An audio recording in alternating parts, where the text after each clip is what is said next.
Views and opinions expressed do not necessarily represent those of Access Fort Wayne, the Allen County Public Library, or any other supporting group. Get involved with Access Fort Wayne and make your own television programming. Call 421-1250 to find out more.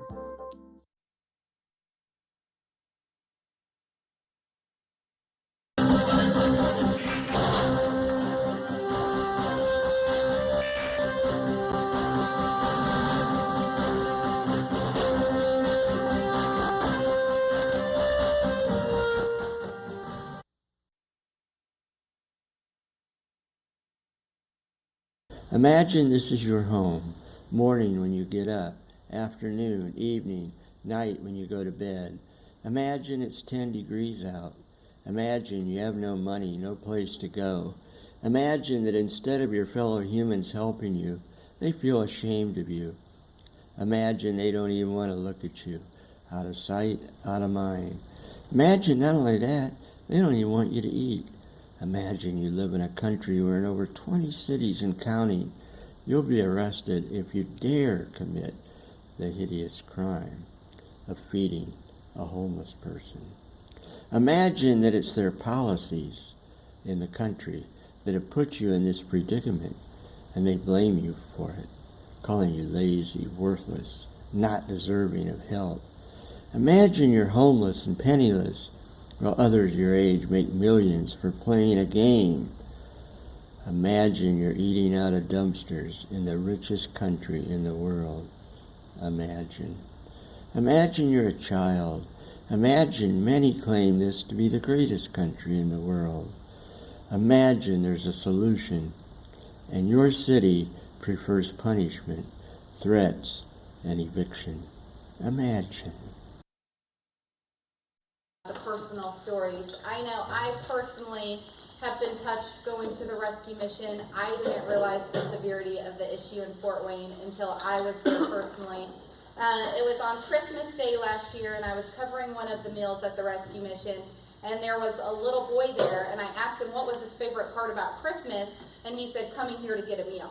And it was Christmas Day, and most kids would be like opening presents with their parents, and he wasn't even there with his family. Over the years, I've seen them dole out tens of millions of dollars in corporate welfare. Now, if we can afford tens of millions of dollars in corporate welfare for a huge hole in the middle of downtown, what we can do is we can take care of our homeless community here. Yes, sir. We can shelter them now. It's up to you guys. All you have to do tens of millions of dollars. Do something for those.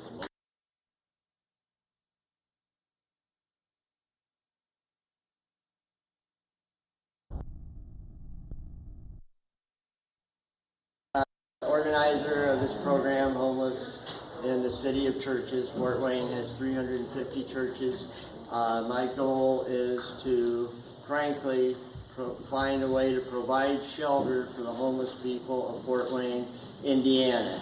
And my model is the state of Utah, which for the last 10 years has been providing free apartments to every homeless person. They're on track this year to eliminate homelessness in Utah. That's free apartments, free caseworker, no strings attached, and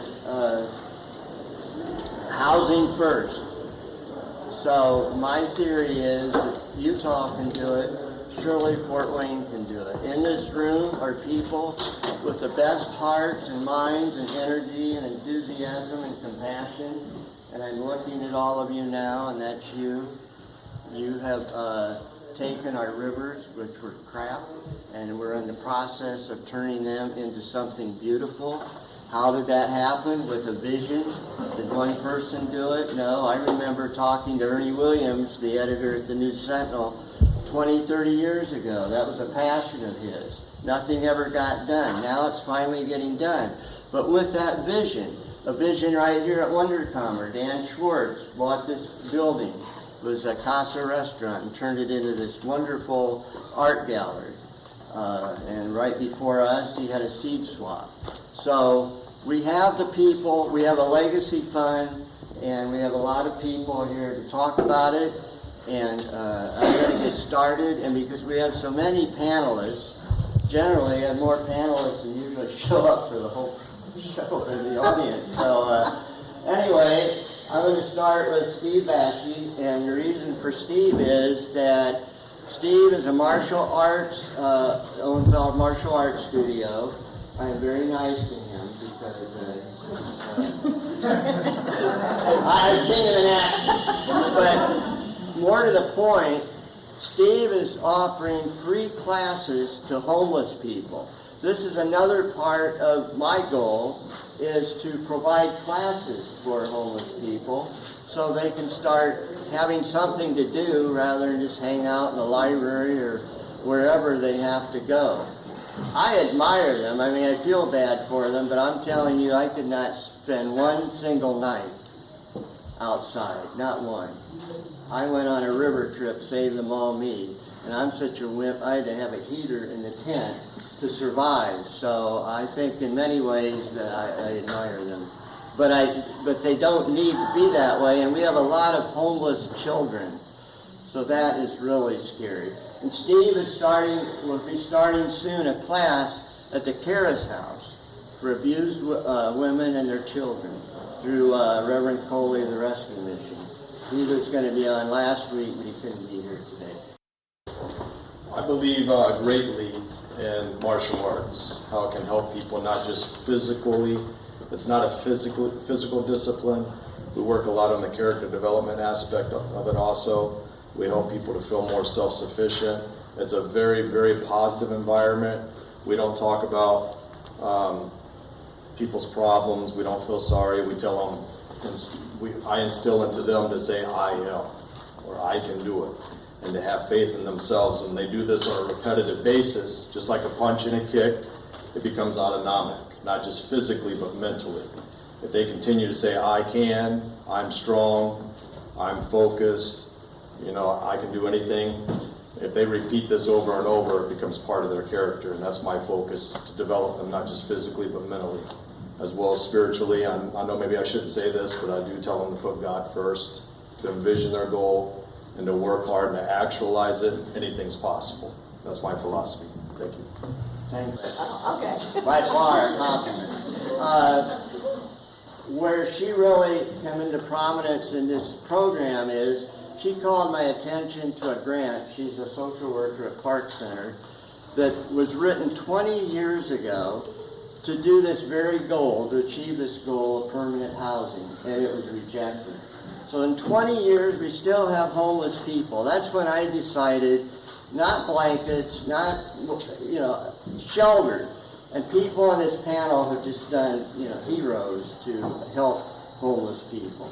Brooke? Well, first of all, I am not representing Park Center. Okay. Okay? I am actually representing and proudly representing Hoosiers for Commonsense Health Plan, and also National Health Insurance for the Homeless Council. The grant that Terry is talking about, he's a little wishful there. I see some other people that I've worked with in the past.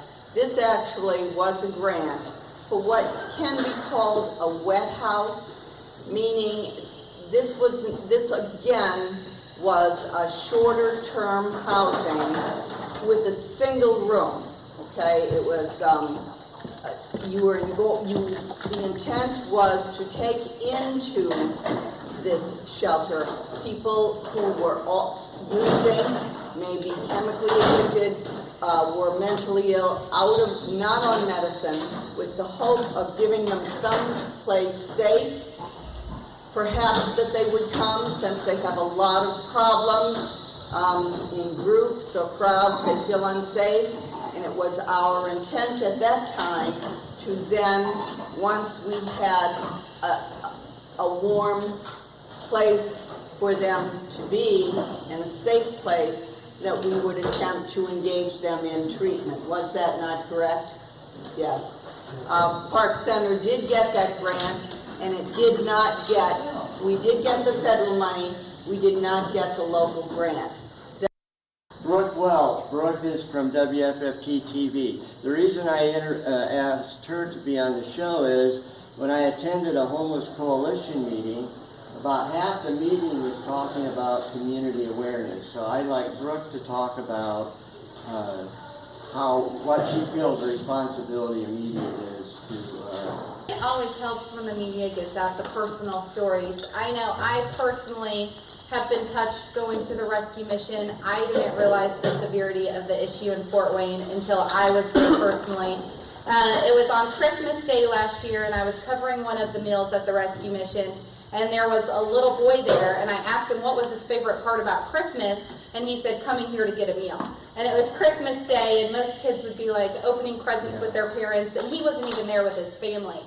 His neighbors had gone over to his house and gotten him because his parents, I don't know what the case was with them. But so I think the personal stories, when the media gets those out, with the cold temperatures that we had recently, I was at the rescue mission and I interviewed a man that had just been brought in for the last 2 nights. He'd spent 2 winters outside, and he was like, literally being in this building and having a place to sleep at night in the heat is like meeting Jesus Christ. It can't get any better than that. And, you know, putting those quotes out there on social media and kind of raising awareness to the people in the middle and different classes that haven't dealt with homelessness before, I think helps everyone see what the real issue is and the problems that are there. And then you having an event like this today, you know, the media will report on it, at least something in their newscast tonight, and that'll continue to raise awareness of it in Fort Wayne. Well, thank you. I wear many different hats. My main job is that of a business developer. I take small businesses that are failing or have failed to launch, and I analyze the problems and I help them to launch or I help them to shut down. In my role here today, I'm a community advocate. I've often advocated on behalf of homeless rights, particularly voting rights and their civil rights. So that's my job. I'm here to address the Zone 1 issue because I too believe we can end homelessness in Fort Wayne.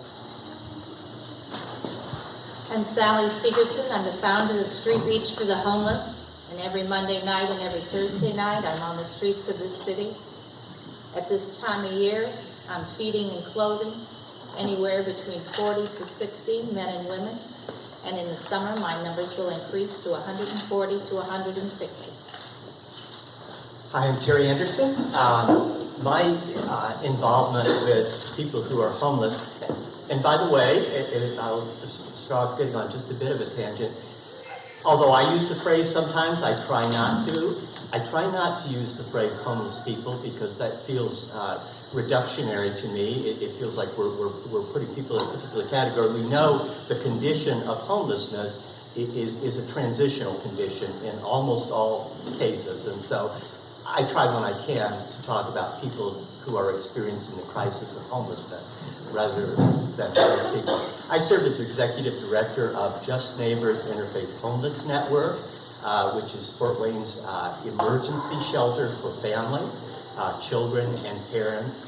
I have also intersected with people who are homeless in my role as a counselor and providing services to some of the clients at the rescue mission through the years and in other situations. And I also have the title and role, although no material compensation, as senior advisor to the mayor of Fort Wayne.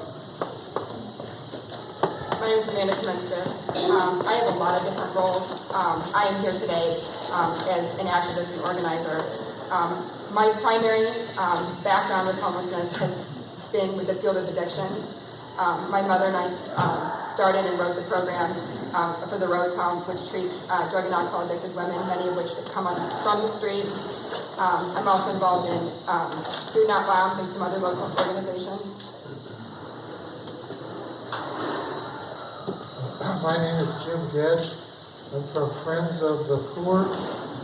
We work and live with people, with low-income people mostly, in the tradition of Dorothy Day and the Catholic Shepherd. We help organize projects, businesses, programs in the cooperative business model. Hi, I'm Dr. Rachel Rayburn. I'm an assistant professor at IPFW. This is my 4th year in Fort Wayne. I worked with homeless issues in Orlando, Florida before this. Most of my research deals with desistance from substance use and crime. I've never really been interested in why people start drinking and using drugs. I've always kind of understood why, but I've never really understood how and why people quit when they want to. I've also researched issues about counting the homeless, how methodological issues, how do we know how many homeless exist in the United States, in Fort Wayne and Indiana, etc. I've published articles on romantic relationships and homelessness and drug use and alcoholism.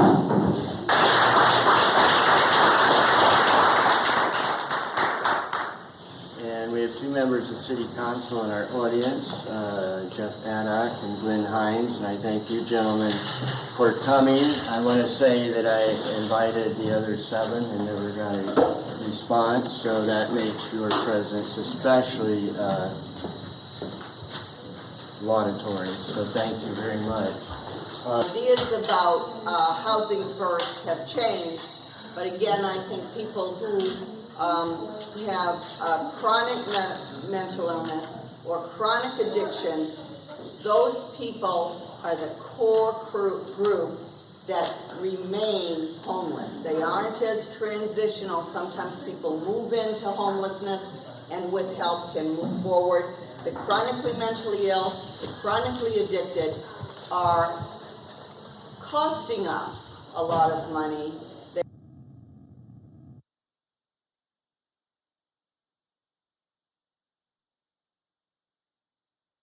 Here, healthcare advocate, is we have a lot in common, the two groups. Some of us believe that a home and access to healthcare are a human right, okay, or are a right. I will go a little bit farther. I will say that it certainly is a public good that everyone in this country have access to affordable health care and everyone in this country have access to a home. Simply because that is what should be done ethically and morally in a country this wealthy. But also, we are spending billions and billions of dollars to keep people without insurance and to keep them out of a home. So I have some other information further, but right now we're doing the best we can, and everyone at this table is marvelous. I also came because of food, not bombs. I'm old and I'm probably going to die soon, and someone has to take over and start causing trouble. Helped so much on this show, Amanda and Patty Hunter and Bob Hunter. And speaking of what Brooke said, thank all the media. All the stations are here. I think the Journal Gazette. So thank you. This is all part of getting this word out. And Sally, I'm going to ask you, because you have done so much for homeless people. What do you think of permanent shelter? I mean, you work with them, Pamela, you chime in too. Did you guys work with them directly? I think if I look at it realistically, for example, the gentleman said that he had been out for 2 winters, but this is the first winter he went to the rescue mission. My belief is I meet a person where they are on their life's journey. Would I like every person to be sheltered? Absolutely. Would I dream that every person could be self-sufficient? Absolutely. But for 2 years, that gentleman was not ready to take that step. And so it is not just we need to have those permanent shelters, and I believe that they need to, that anytime there is a waiting list, and there's even one name on that waiting list, that tells you there are not enough beds in this city for those people who would like a bed.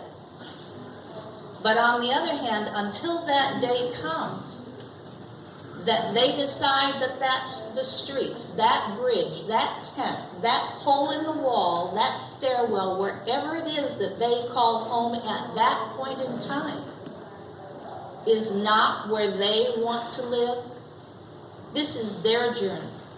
This is their life. And I will not take their dignity away by placing my judgment on how and where you should live your life. That is not my belief.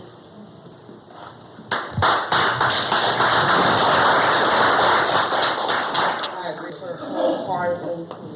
You meet them at their point of need and you help them along the way. The decision on how to live and where to live, there are lots of resources available, but we do not have enough beds. Last year, approximately 1,900 women were unserved, and that's need for more beds. And also look at a lot of available property and what could be done with what we already have to assist those who are ready. But you have to be there for them when they're ready. Thank you. I want to thank Paul Brandt and his crew, too, for taping for public access television today. This will be on public access and on YouTube. And if you sign our list, I'll be sure to send you a link to it.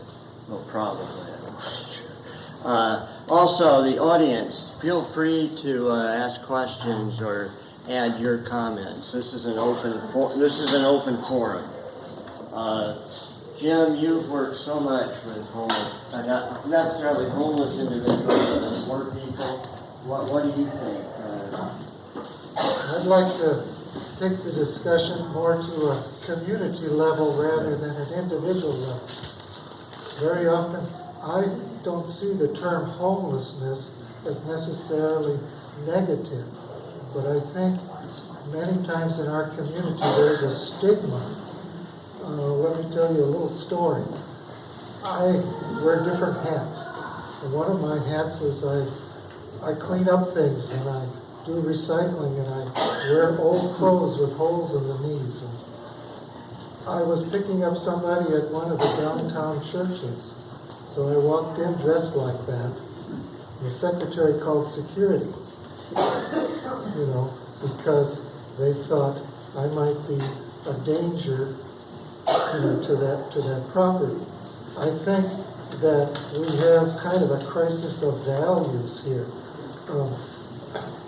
We are social animals, and community is very important to everyone, and everyone is a human person. My home is in my heart. And we have standards, of course, for buildings and safety and so on. But I think that we need to figure out that every person has something to contribute to our community. And when we think that way, there are plenty of resources in this community to allow everybody to reach their potential.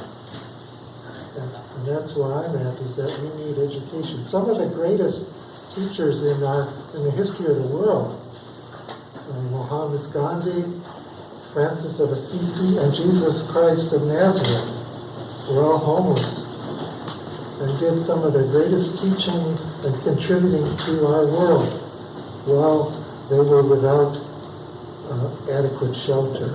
So I see this as something that we need to address on a community level, as well as looking at individual needs, which of course we all have. Great. Thank you, Jim. And Jim, what do you see the role of the church? You are in so many different activities. You've been honored with awards for your work. I ask because in Utah, the church has played a big part in coming together of businesses. Sure, Terry. If I might, and cut me off if I go too long, but if I might, let me put this in some context for myself. First, at the risk of sounding too much like a politician at this point, let me say that I grew up in Fort Wayne, and this is a very exciting time to be in Fort Wayne, Indiana. There is a lot happening in this city. The development of the downtown, the improvement and development of the river. This is an exciting time. One point I would make is that we need to recognize that as we move forward with economic development, we need to not neglect human development. And we need to take care of people even as we take care of our community in other kinds of ways. Now, having said that, there are lots of good things happening. There are organizations and shelters in Fort Wayne. I was trying to do the calculations in my head, and I'm sure I'm off, so please don't quote me on the numbers, but I was trying to think of the organizations that are providing shelter now and are providing permanent supportive housing, that are providing transitional housing. I suspect right now we are responding to the needs of probably 400 to 500 people who would otherwise be in the situation of homelessness in Fort Wayne through existing organizations. Now, that's a good thing. Unfortunately, we're not responding to everyone's needs. There's no reason in this wonderful community that anyone should be in a state of homelessness, that anyone should be endangered by homelessness, and we know that homelessness is a dangerous condition. There's no reason that someone should be hungry in our community. There's no reason that someone should not have shelter in our community when they are in need and desire to have it. There's much more that could be said about that, but in response to Terry's question, certainly the church, among the things that I've been able to do and fortunate enough to do in Fort Wayne was to be pastor of one of the downtown churches, First Presbyterian Church, for a little while. And the church is engaged in responding to the needs of people. It's not doing enough. None of us are doing enough. Government is not doing enough. The church is not doing enough. Nonprofits are not doing enough. And we need to call people to be their best selves, and that certainly includes the church. We need to have churches opening the doors more, providing services more. Again, there are those who are doing some of that, and that should be applauded, and that's a good thing.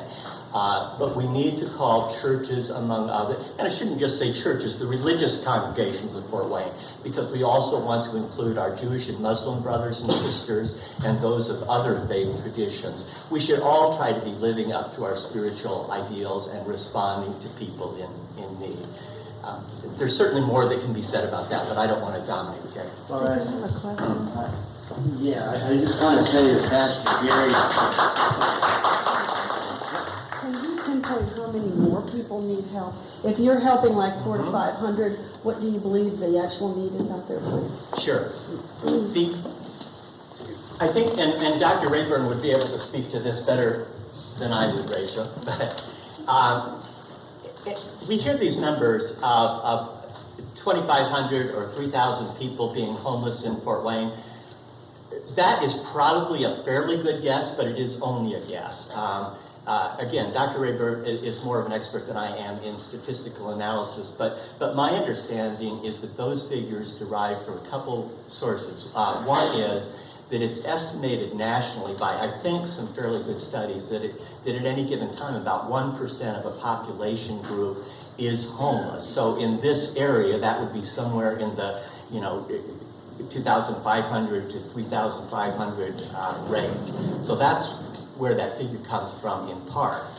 Another place that it comes from is really looking at the number of people who are actually served, because even if we're talking about housing 400 to 500 people on an emergency basis at one time, we also know that that's not people housed permanently. People are working their way through the system and hopefully moving on to self-sufficiency. So we look at the number of unduplicated people served, and we know that we build on those numbers. The rescue mission may be serving X number of people during the year, and so we know that that number is higher than the official point in time count. So I suspect that if we take that number of 2,500 or 3,500 per year, and we're talking about housing 500, we're responding to the needs of other people in other ways, there may still be, 1,000, 2,000 people who are not receiving services that they need to receive at any given point in time. So what that doesn't mean that everybody is working poor as opposed to people who are flat out having mental problems and everything else? People who are working these jobs where they're getting $7.25 an hour, etc. It's a very important point, because there are people who are homeless who are working. There are people who are in danger, who are not necessarily the people that Sally works with, who may be out by the river or under the bridge or something like that. There are people who are moving in transition from place to place. I'm going to turn the microphone over to my friend, Dr. Rayburn, and see if she will respond to some of that from an academic point of view. Sorry, Rachel. No, it's fine.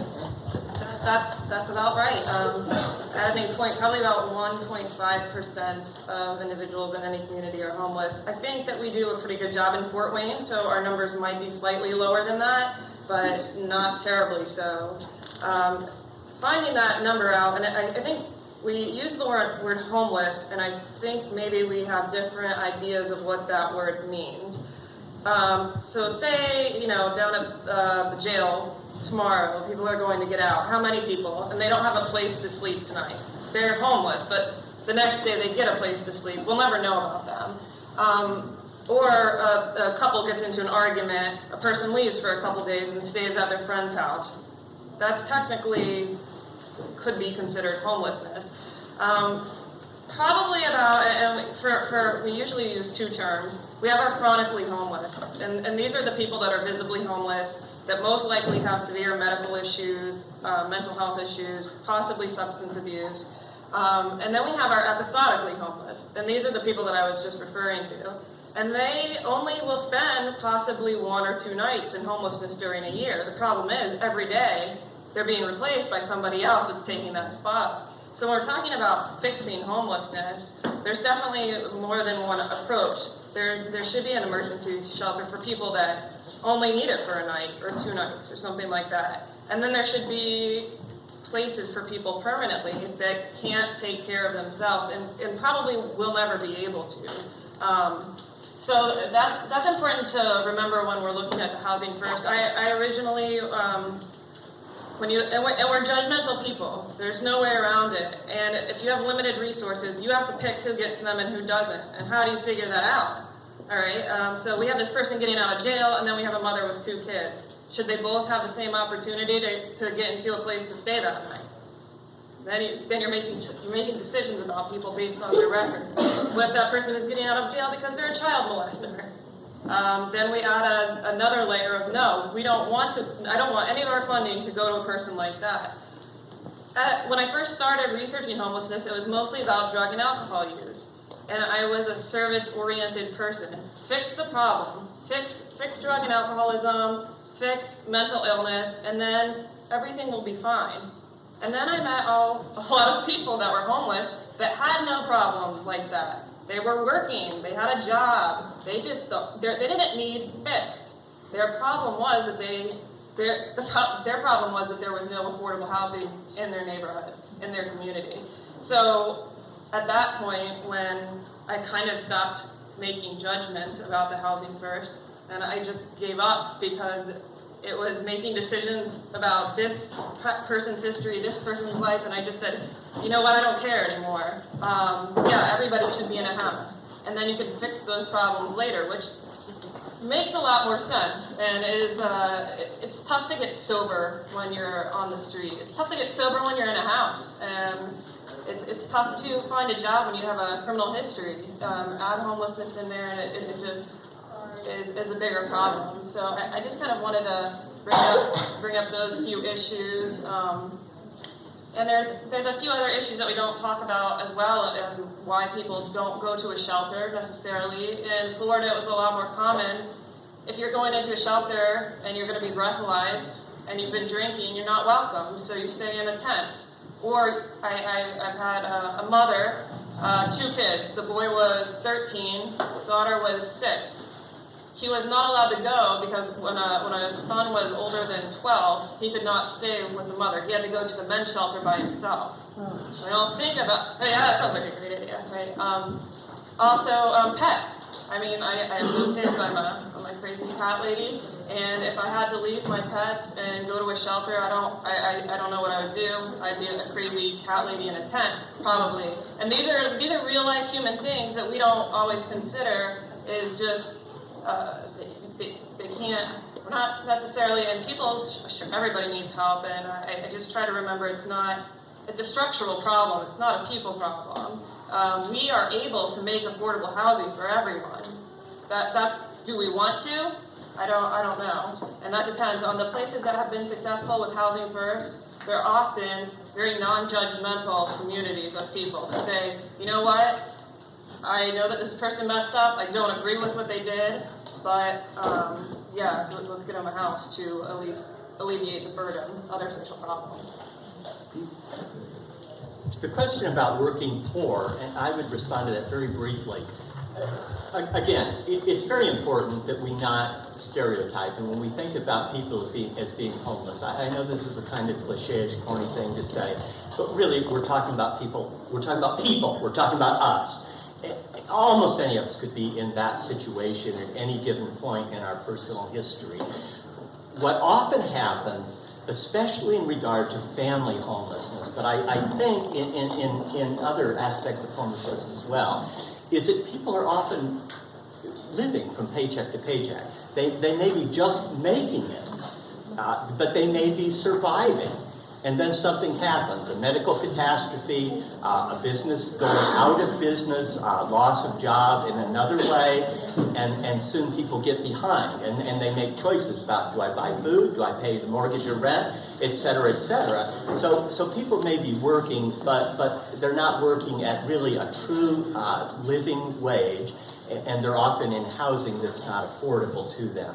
And so that issue of working poor is critical because it's a very short step from being working poor to being homeless in this country. Yeah. One bad luck, misfortune, lose your job, get divorced, get sick, no medical insurance, you find yourself in the same situation. I think that's very important because a lot of us tend to look down on people like this. And they're no different from us. A lot of them have had bad luck, and it's hard to generalize because every homeless person, as Sally said, is different. I have to have Amanda say something. She's sitting back here and hiding, but Amanda, what got you so fired up to do all the work you've done to help us? I worked as a paramedic in Chicago, and I took people off the streets. I worked in a neighborhood where the majority of the people that we treated were either the working poor or the homeless. Healthcare costs are as high as they are because we can't provide homes for people, we can't provide healthcare for people when they don't have IDs. All of these things, I saw doing that. But actually what I want to do right now is let somebody speak who's been there and pass this to Marissa. My name is Marissa Laughlin. I'm 27 years old, and I spent roughly 9 months in Interfaith Hospitality Network and Vincent, the Vincent Village program. I broke my leg and I shattered and dislocated my ankle in 2012. I was unable to work. I have 3 children. My oldest is disabled. So it was an emergency. I woke up in recovery and I had nowhere to go at all. Family's not an option. So I called in 211 is amazing. Any resource from 211 is amazing. So I called 211 and I believe I spoke to Terry directly, told him my situation and what was going on, and within an hour, they had a room for me and my fiance and my 3 children. And we were given beds. We were given a meal for the night because we came in kind of like in the middle of the day. It was kind of a weird time of day. And we were given like a bag of personal care products. My time at Interfaith was very structured. It's very hard. You are allowed to bring in your own food, but every night churches bring in food, so you have to eat what they bring in for you to eat. A lot of the issues I had were within questions, that whenever I was asking questions about certain things, people were getting angry. They have a giant warehouse at Interfaith Hospitality Network, just like a huge warehouse full of anything you could ever think of for a home. Like anything that you would want for your home. But none of that was given to me. I got trial-size sample bottles. I had to buy my own feminine products. I had to buy my own shampoo. I had to provide my own clothing. Everything else. They have an abundance of things there. And they wouldn't even let us use the paper plates that they had stack after stack of, because in the real world, people wash their dishes. So they were training us for real world life. We had to wash our dishes by hand, and there was usually, there's 12, is there 12 rooms? 10 rooms, okay, so 10 rooms, and some of the families are large, and then there's smaller families.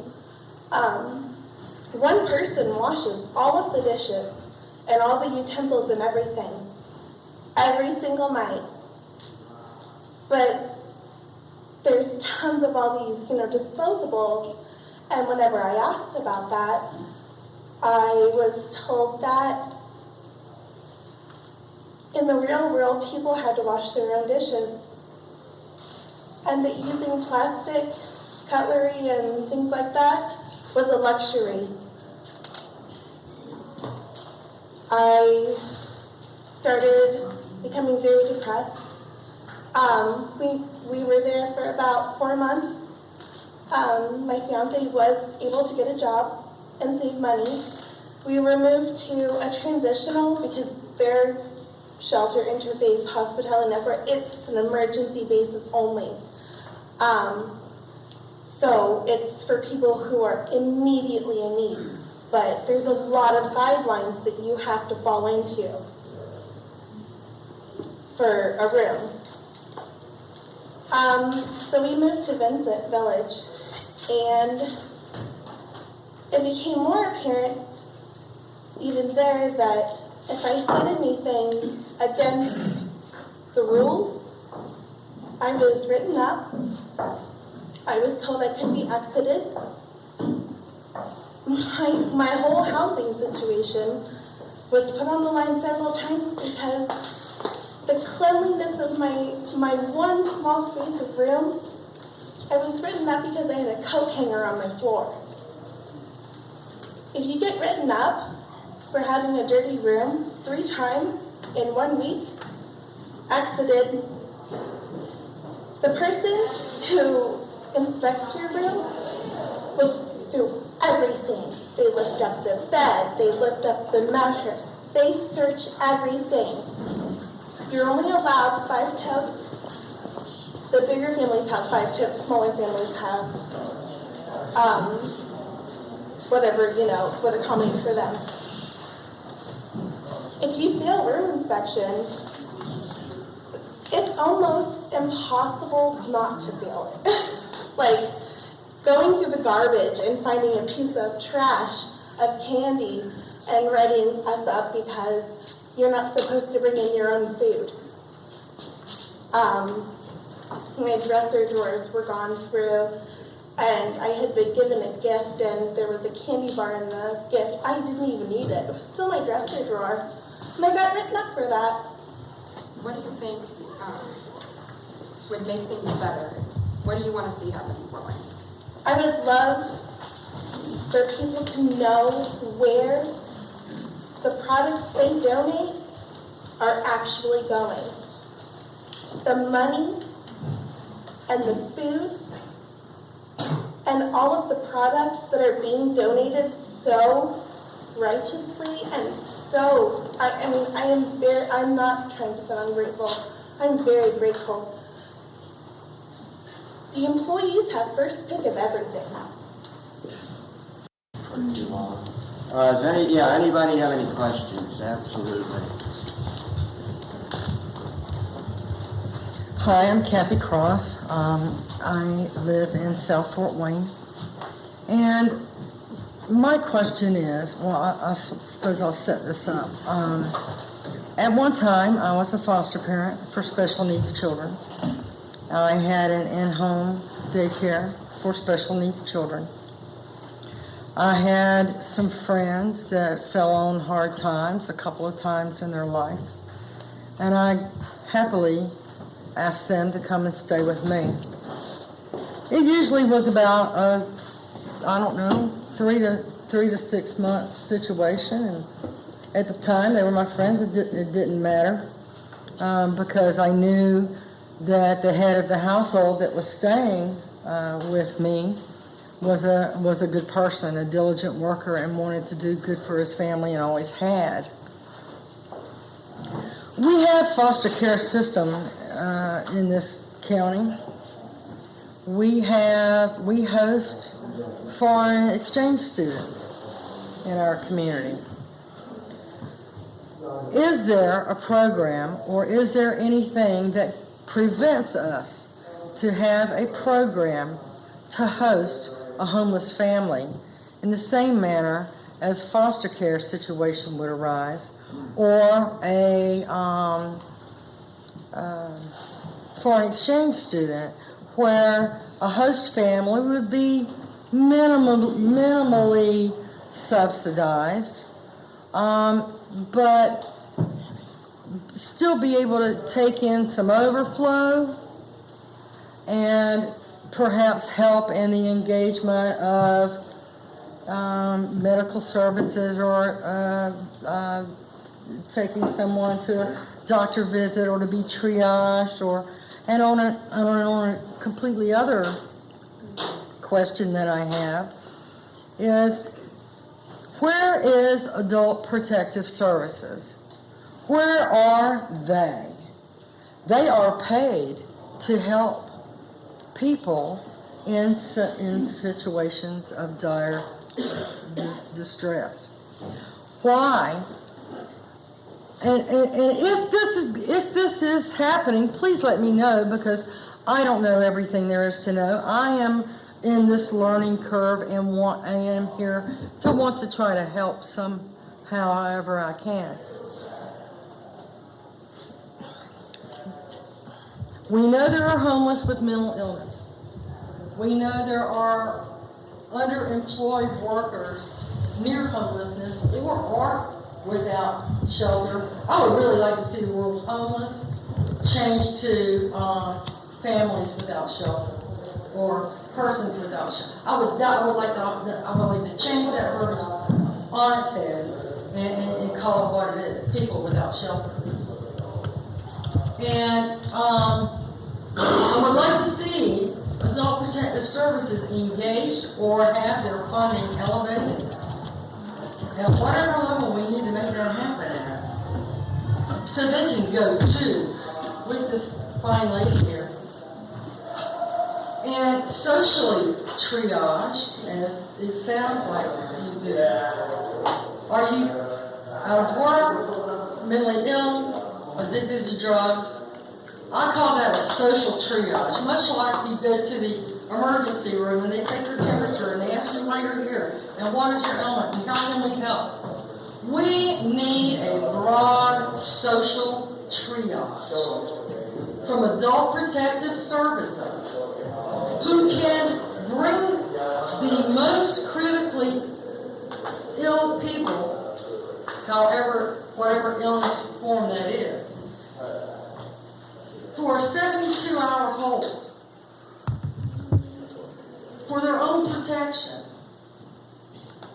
so they can be evaluated for mental illness. Or is her sugar out of control? Is she in a diabetic coma on that park bench?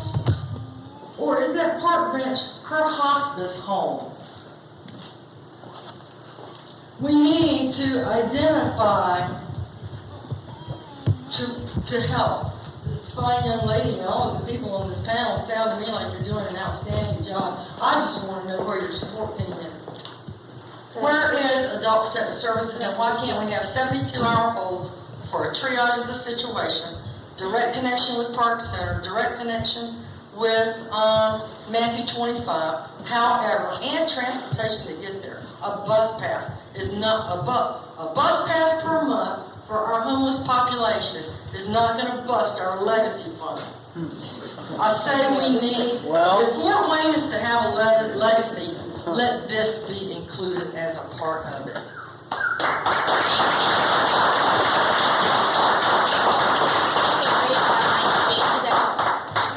I do want you to know that Park Center does have a homeless liaison team. They are on the streets, to their credit. They are under those bridges. They have taken a gentleman that I connected them to this summer, who had been out for 2 years, and I want to promise you he is now housed, not by my doing, but by the doing of Park Center.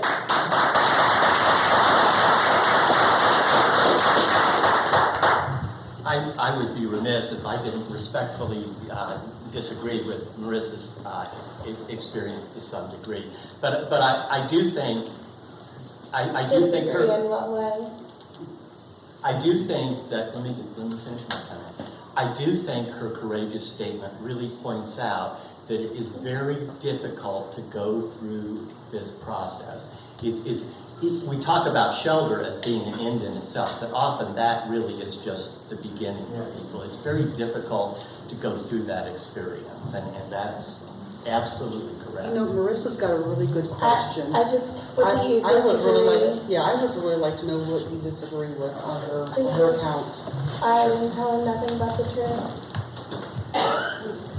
Again, I can't speak for our colleagues in Community Village, but I can speak for Interfaith Hospitality Network, which is now known as Just Neighbors Interfaith Homeless Network. There's a shelter, and then there's their office and warehouse. It's not just a shelter. So there's a shelter, and it houses how many rooms? You said 10? 10 rooms. The kitchen's huge. A front room, kind of like playroom, but the office is super plush. And the warehouse, organized and filled to the brim with stuff. Stuff that you have no access to.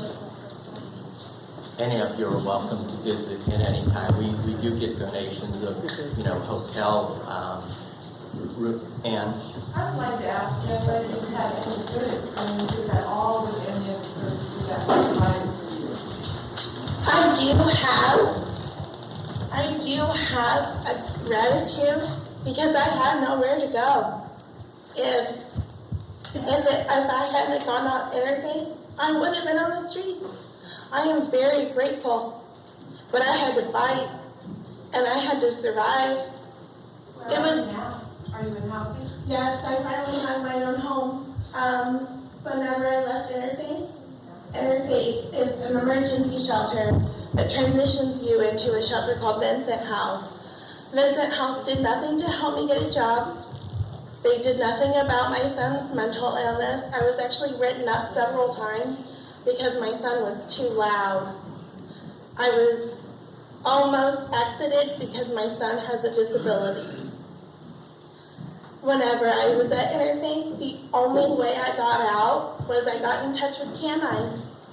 And they were running a program for people who were in shelters and needed it was an emergency shelter grant. And I found my apartments, got my apartments, and I got out of there. But they did nothing to help me. They bring in people, they bring in AIDS task force, they bring in people to tell you how to get a job, but you put on your application, you're homeless, who's gonna hire a homeless person? And if you do get a job, they take 30% of your net gross right away. So you're paying to be homeless. And you can't even use most people have food stamps, you can't use your food stamps. So you are basically in a type of halfway house. So did you have food stamps when you left to move into your own home? Excuse me? Did you have your food stamps? Yes, I did. I had saved my food stamps on my card so that whenever I did get into my apartment, the apartment that was provided was unsafe, but it was better than the shelter. I will never go to a shelter ever again. I would rather sleep under a bridge than go to a shelter ever again. Marissa's story, first of all, she's very, very courageous, but everybody that has been up here has shown a wonderful aspect of our community. There's a lot of generosity in this community. There really is. I see it every day. And I am so proud to call Fort Wayne home because everybody in our community is just so generous. The problem with the homeless is a very complex, complicated, multifaceted problem. And it's not going to have just one solution. Part of the problem is that the homeless community itself is so very, very segmented. Right now, we're talking about the sheltered homeless. We also have the unsheltered homeless that Sally helps out. There's different variations of homelessness, and our current system is a wonderful system, and it does a good job for what it's supposed to do, but it's not enough. I don't know if any of you heard of Jeff Landis. Jeff Landis is a local public access guy, and he issued a challenge to all of our locally elected officials.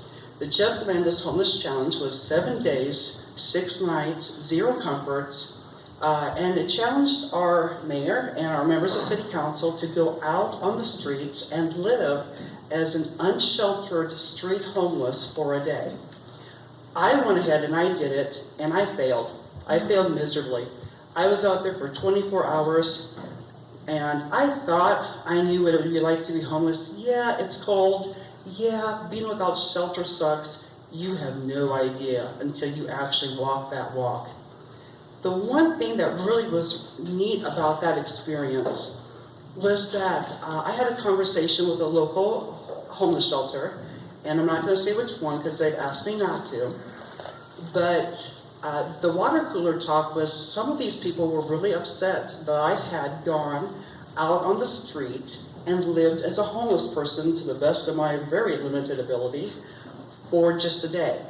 And they were upset not that I was only out there for a day, they were upset that I didn't try to seek shelter at one of our homeless shelters. But then the water cooler conversation turned to, okay, well, would we have been able to accept her?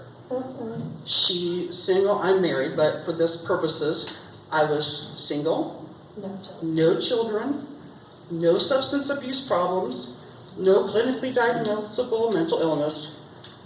Who would have sheltered me? No one. I will speak to that. Victory House, you do not have to have those issues. The Victory House program was designed for women who have life issues. When we opened up the doors, it was for when the bottom fell out of the economy, and women who did not have those issues suddenly were without homes because they had lost jobs, they didn't have kids, substance abuse issues, criminal background. That was for a woman that needed a hand up, and we established it for that. What needs to be done is there is a formula. 211 is a good resource to start.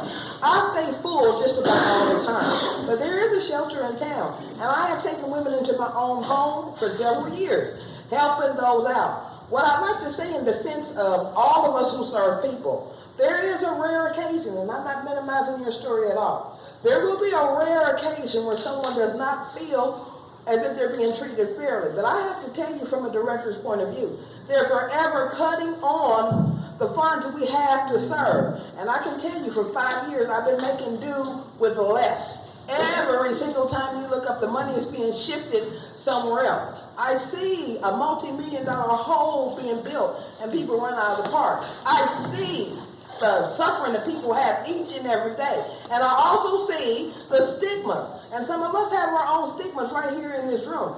I'm saying to affect change in the circle that you live in. Affect change with the people that you see every day. I'm very well acquainted with the Vincent House program and the people who work there. And I am so sorry you didn't receive all you had coming. But when you look at it in perspective. What did I have coming? I don't know the program to define too. I'm saying when we serve. Then why are you speaking about it? I'm speaking, and I'm not minimizing your situation. I'm saying in general, when we serve a lot of people. Do you work there? We do more good than we do harm. Do you work there? I have. You volunteered there, you worked there? I actually worked there, but it's been many years. Many years, yeah. Many years. But you should not be able to speak about mental health at all. I'm speaking about what we do in general. We serve people to the best of our ability. Who's we? Those who have shelters, transitional homes, those who are out on the street serving, we're serving to the best of our ability. Can we do more? Sure we can. But by and large, we're doing the best that we can, and we will do more. You know, the really wonderful thing about my story was at the conclusion of this water cooler discussion, that particular shelter decided to open up 14 of their beds to women who had none of these problems. So, and you know what? I applaud you too, because you know what? This is a multifaceted, difficult problem. And this here brings up another issue. We have this thing called the internet. Why do we not have a database that's connected to the City of Fort Wayne website? There's no networking. That says, okay, if you are a woman and you don't have children and no clinically diagnosed illnesses and you don't have a substance abuse problem and you don't have pets or whatever other criteria, these are the list of shelters you can go to. Why don't we have that? How hard is that? And some of us have those lists, but they're not publicly available. It's not publicly available yet? Those are, like on a website, like what you said. But those of us have created our own list. I have a list of all the shelters. I know Patti. Okay, this is thoughts on mentally ill and homeless in general. The rescue mission is great and greatly needed. Some are turned away for not attending church, studying groups. A lot of us with mental illness end up homeless for various reasons directly related to that particular illness, whatever that may be: bipolar, schizophrenia, dual diagnosis, chemical dependency, depression. We move a lot. We not only lose ourselves, we lose all our material possessions, sometimes over and over. A lot of people with mental illness have many problems with God, the Bible, prayer, and preaching. I don't know why, but we just do. A lot self-medicate because we can't get any medicine with no address. Been there, done that. Here's my resume. 30 plus years with a diagnosed mental illness. Homeless 1/2 times. Self-medicated for many years. Lost myself in possessions 1/2 times. Worked closely with young children and families for 8 years, and some are homeless. They want to keep them in clothes, in jail and all this. It don't take all that. All you got to do is just say, hey, you please move somewhere else. And stop being so belligerent. I know the police can do whatever they want to do because they work for the city of Ocean. But if you don't show people respect, how are you going to get respect? You understand what I'm saying? Looking at me, would you guess I stay at the Fort Wayne Rescue Mission?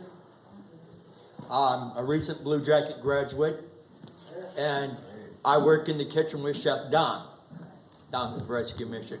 And we're always grateful for what comes in. Because